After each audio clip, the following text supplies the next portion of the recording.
Jamar. What's going on YouTube? Washington. This is boy Marty 4 here once again.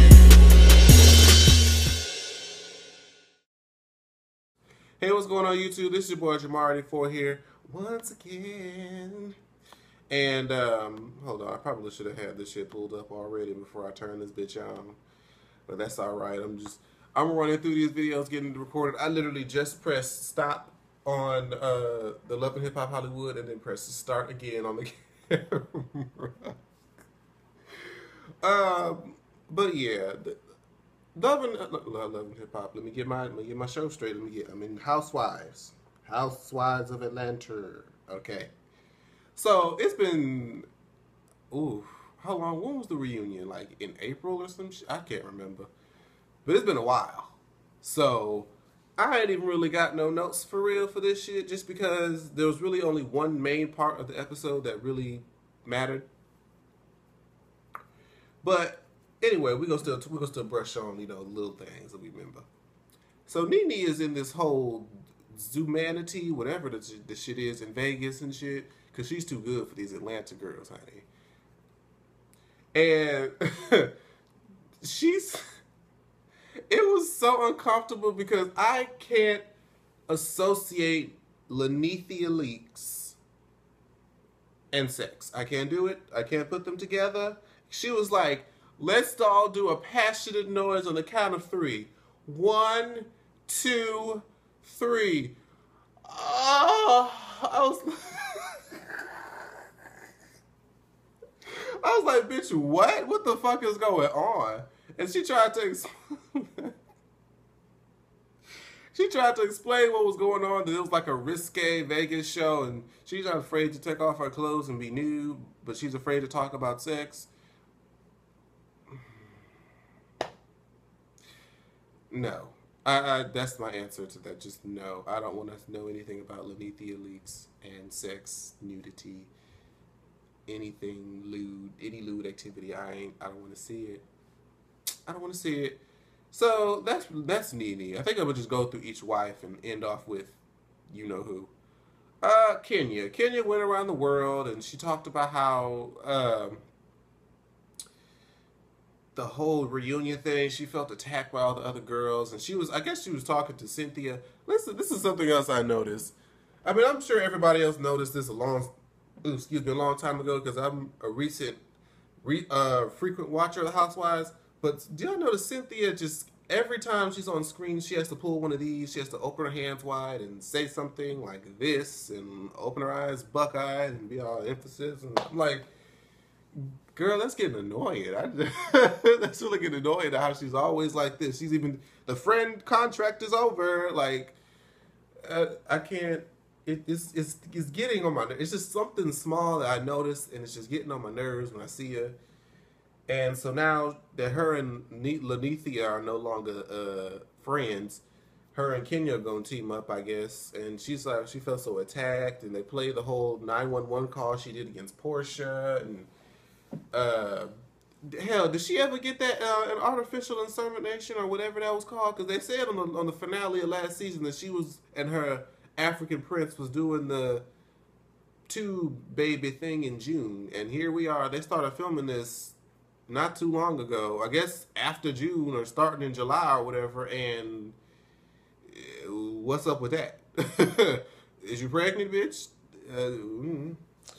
So, and that's Kenya. Kenya's stuck on the whole last thing with Portia, and Portia's talking to Candy about, is she gonna apologize for what happened, and no, and now, that she's not married to Cordell no more, she's having her titties out and going to the clubs and blah, blah, blah, blah.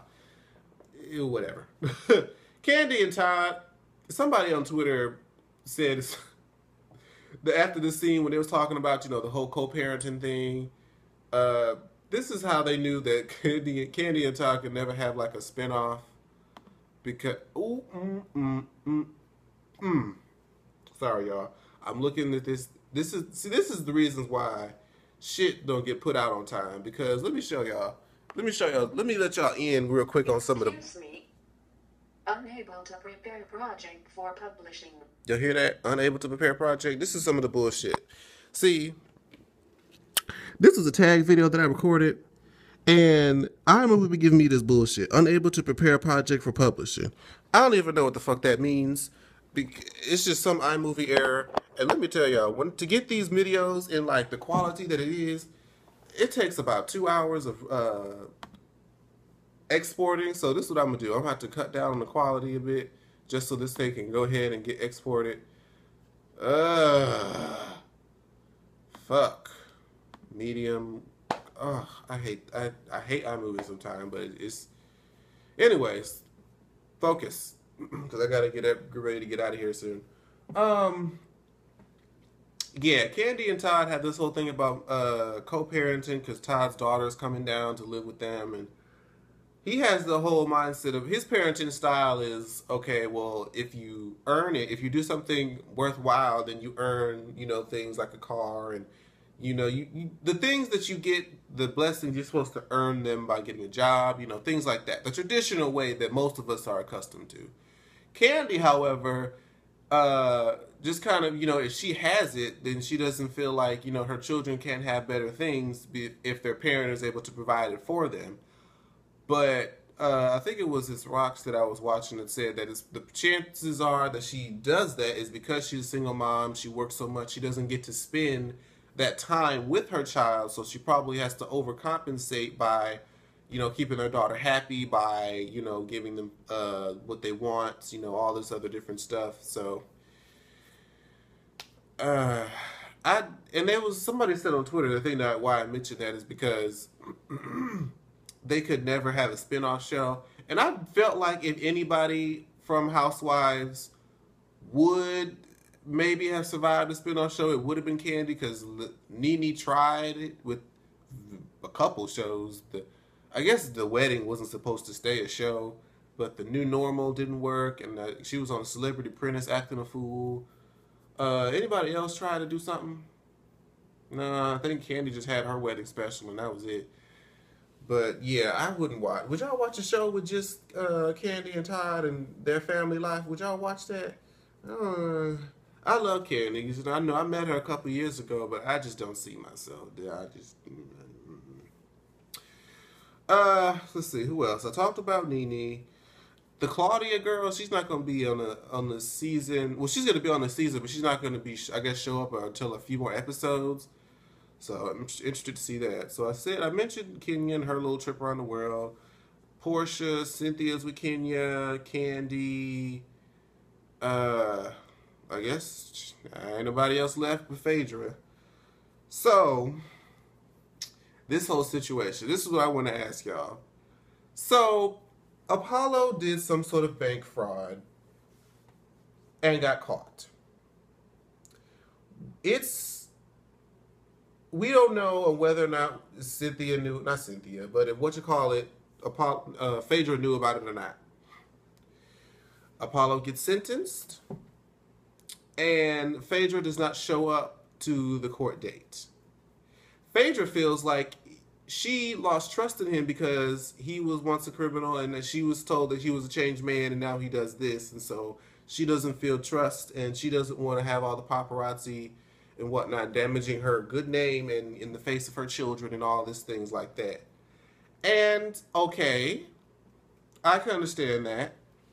And Apollo was like, well, I thought, when you love somebody, it's unconditional, and when you're supposed to support them. Like, what if I got sentenced and I was sent off right then? Like, I wouldn't have been able to say goodbye to my sons. I wouldn't have been able to love on my wife one more time, and this, that, and the fourth. And so he felt like it was just selfish. But honestly, it looked like Phaedra was just over the whole situation. And there's probably a lot more that happened within the marriage that, the cameras didn't catch, or that was off season. All different, there's many factors that could have went into that whole situation. So, my thing is, I understand both sides. I really do. And it's like, okay, if I were Phaedra, I would have went to the court hearing. I would have sent the boys to live with their grandma or stay with their grandma while I was there. And I felt like if Phaedra was worried, I feel like it would have helped Phaedra. I don't think it would have hurt Phaedra to attend the court hearing. I don't think, anyway. And Apollo, you did wrong, my nigga. You did wrong. And it was so shady to when Apollo came back, or when Apollo and Phaedra finally got back together, or see each other after this whole thing went down about, the sentence was out, and Apollo was like, shit, before I could leave the courthouse, this shit was all over the blogs, the news, and CNN, and all this other shit. And damn, I lost my train of thought. Oh, Phaedra comes in with the boys and asks, like, did I miss anything? I'm like, oh, bitch, you are so shady. And then they just have this big argument, and they're just like, you know what, I'm just going to have to get a divorce and shit. Phaedra's like, you know what, if you want a divorce, girl, it is what it is. I'm done with this. So it's like, did Phaedra use Apollo? Do y'all feel like Phaedra used Apollo just to get some kids or to have somebody to control? Do y'all feel like Phaedra was wrong for not showing up to the courthouse, or do you understand, or do you side with Phaedra saying that Apollo, a zebra doesn't change his stripes, and he was a criminal before, and you can't expect him to probably not relapse? So whose side are you on? Let me know. That's what I really want to know. So this is the Atlanta Housewives review. Sorry it was kind of quick, but I had to rush through it. But yeah. I'm going to try to keep this going every week for Atlanta Housewives anyway. I'm going to try. It's a key word.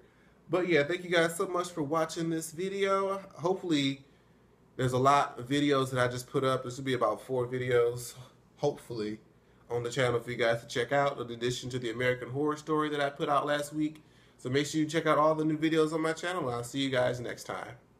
Bye-bye. Like, share, subscribe.